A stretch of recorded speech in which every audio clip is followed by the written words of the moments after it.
Okay. Last लेक्चरमध्ये आपण पाहिलं होतं unit 1 database advance database management सिस्टीमसाठी आपण पाहत होतो की कंकरन्सी म्हणजे काय आणि ट्रान्झॅक्शन म्हणजे काय आणि ट्रान्झॅक्शनमध्ये टास्क काय असतात. सो आता आपल्याला या लेक्चरमध्ये पाहायचं आहे की what is the importance of concurrency control techniques. त्याची गरज काय, कंकरन्सी का आपल्याला मेंटेन करायची आहे डेटाबेससाठी. सो आपण लास्ट लेक्चरमध्ये पाहिलं की ज्या वेळेला सेंट्रलाइज डेटाबेस किंवा मल्टी युजर डेटाबेस असतो किंवा सिंगल युजर डेटाबेस असतो, तर अशा वेळेला नंबर ऑफ युजर्स त्या पर्टिक्युलर डेटाबेस मधल्या टेबल्सला ऍक्सेस करत असतात आणि ऍक्सेस करताना काही वेळेस त्या डेटाबेसमध्ये रिलायबिलिटी, डेटाबेसची इंटिग्रिटी, ह्या सगळ्या ज्या गोष्टी आहेत त्या लॉस्ट होतात. ओके, म्हणजेच काय की ऍसिड प्रॉपर्टीज प्रमाणे तुमचा डेटाबेस तो डेटाबेसचं सॉफ्टवेअर मेंटेन करू शकत नाही. ओके, मग अशा वेळेला ज्या वेळेला कंकरंट किंवा सायमल्टेनियस डेटाचा ऍक्सेस लागतो त्यावेळेला मल्टिपल युजर्स इंटेग्रिटी आणि रिलायबिलिटी मेंटेन करण्यासाठी कंकरन्सी कंट्रोल टेक्निक्स यूज करतात. ओके, सो कंकरन्सी कंट्रोल मेकॅनिझममुळे काय होतं, रिलायबिलिटी तर मेंटेन होतेच, प्लस डेटाची ॲक्युरसी पण मेंटेन होते, डेटाबेसचा परफॉर्मन्स सुद्धा इम्प्रूव्ह होतो, स्पेशली मल्टी युजर एन्व्हायरमेंटमध्ये. त्याच्यानंतर डेडलॉक आणि डर्टी रीड्स आणि लॉस्ट अपडेट ह्या ज्या गोष्टी आहेत ह्या प्रिव्हेंट केल्या जातात. त्याच्यानंतर डेटाबेसचा रिसोर्सचा ऍक्सेस टाइम जो आहे तो मिनिमाइज केला जातो. डेटाबेसवरती एक प्रॉपर कंट्रोल राहतो डेटाबेस ऍडमिनिस्ट्रेटरचा, आणि ट्रान्झॅक्शनचे जे ऑपरेशन्स आहेत त्याच्यावरती लिमिटेशन्स येतात. ओके, आणि डर्टी रीड्स ज्या आहेत, dirty updates and dirty reads ते अवॉइड केले जातात. ओके, सो आता याच्यामध्ये डेडलॉक्स, डर्टी रीड्स आणि लॉस्ट अपडेट्स ह्या महत्वाच्या गोष्टी आहेत की ज्या आपल्याला डेटाबेसमध्ये मेंटेन करायच्या आहेत किंवा अवॉइड करायच्या आहेत. त्या अवॉइड करून आपल्याला डेटाबेस मेंटेन करायचा आहे. तर डेटाबेसमध्ये डर्टी रीड्स म्हणजे काय असतं? ओके, तर आपण एक्सप्लेन करूया. डेटाबेसमध्ये डर्टी रीड म्हणजे सपोज एक डेटा आहे, टेबल आहे एम्प्लॉय टेबल. त्या एम्प्लॉय टेबलमध्ये एम्प्लॉयची सॅलरी एका ऍडमिनिस्ट्रेटरनी कंपनीच्या, की ज्याला डेटाबेस ऍडमिनिस्ट्रेटरचा यूज आहे किंवा अथॉरिटी आहे, त्यानं त्या एम्प्लॉयची सॅलरी 45,000 अपडेट केली.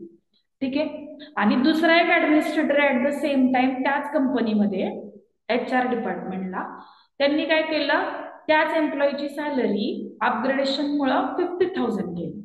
ओके, आणि कंपनीचा ओनर जो आहे तो पर्टिक्युलर त्या एम्प्लॉयची सॅलरी बघताना, ठीक आहे, त्या एम्प्लॉयची सॅलरी बघताना त्याला दोन्हीपैकी कोणती सॅलरी दिसली पाहिजे, 45,000 दिसली पाहिजे का 50,000 दिसली पाहिजे, ह्याच्यामध्ये जो डिफरन्स येतोय ह्या दोन्ही व्हॅल्यूज मध्ये त्याला बोलतात डर्टी रीड्स. ओके, मग हा डर्टी रीड का ऑकर झाला, तर पर्टिक्युलर पहिला जो युजर होता ज्याने 45 अपडेट केली होती त्यानं तो चेंज कमिटच केला नव्हता डेटाबेसमध्ये, आणि त्यानं कमिट करेपर्यंत दुसरा जो काही बी युजर आहे याच्या डिपार्टमेंट मधला त्यांनी काय केलं, तोपर्यंत त्याच्यामध्ये चेंजेस केले आणि ते रिफ्लेक्ट नाही झाले, किंवा आपण म्हणू शकतो की ते त्याला दिसले नाही. मग तो ओनर काय करणार, जी अपडेटेड आहे ती बघण्याऐवजी जी विदाउट कमिट आहे ती बघितली जाणार त्याच्याकडून, आणि ऍक्च्युअल मध्ये अपडेट होऊन किती आलेले असणार आहे, 50,000, आणि दिसताना किती दिसणार कंपनीच्या ओनरला, 45,000. मग ह्याला बोलतात डर्टी रीड्स. कारण का, तर ह्याच्यामध्ये कुठेही कमिट झालेलं नाही, डेटाबेस मधलं ट्रान्झॅक्शनचं जे अपडेशन आहे ते कुठेही कमिट झालेलं नाही. ओके, नंतरची प्रॉपर्टी आहे लॉस्ट अपडेट. लॉस्ट अपडेट म्हणजे काय, आत्ताच सांगितलं त्याप्रमाणे दोन्ही डिपार्टमेंटमध्ये, HR डिपार्टमेंट आणि ऍडमिनिस्ट्रेटिव्ह डिपार्टमेंट, दोन्ही डिपार्टमेंटमध्ये ज्यांच्याकडे डेटाबेस ऍडमिनिस्ट्रेटरचे राईट्स आहेत त्यांनी काय केलं, दोन्ही ठिकाणाहून अपडेशन केलं सॅलरीज मध्ये. बट काय झालं, दोन्हीकडे अपडेट करताना एक एक इकडे तिकडे त्या व्हॅल्यूज स्कॅटर झाल्या. म्हणजे काय झालं की इकडे 45,000 सांगतोय, एक जण 50 सांगतोय, मग घेणार नक्की कोणती, त्याच्याबद्दल कन्फ्युजन. मग ह्याला बोलतात लॉस्ट अपडेट.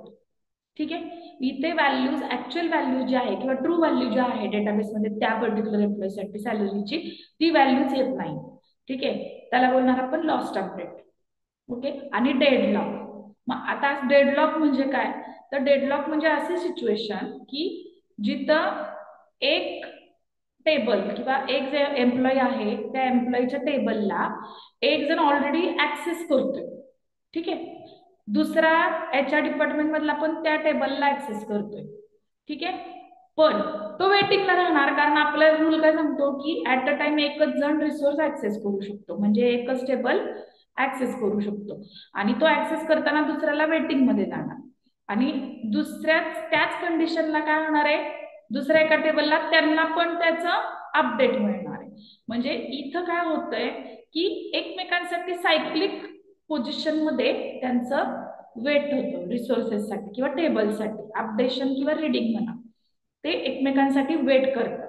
ट्रान्झॅक्शन्स म्हणजे ट्रान्झॅक्शन T1 आहे, ट्रान्झॅक्शन T2 आहे, आणि दोन्ही ट्रान्झॅक्शन्स काय करतायत की अपडेशन करायचंय किंवा ऍक्सेस करायचंय पर्टिक्युलर डेटा सोर्समध्ये. तर त्या डेटा सोर्समध्ये किंवा डेटाबेसच्या त्या पर्टिक्युलर टेबलला त्यांना एकमेकांसाठी वेट करावं लागतं ऍक्सेस करण्यासाठी. रिसोर्सेस फ्री अप होत नाहीये, ह्याला बोलतात डेडलॉक. ओके. सो ह्या सगळ्या कारणांमुळे कंकरन्सी कंट्रोल टेक्निक वापरणं खूप गरजेचं आहे. ओके. आता पुढे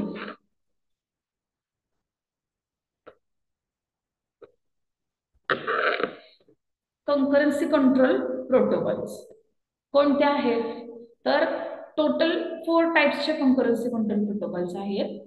पहिला आहे 2 फेज लॉकिंग प्रोटोकॉल.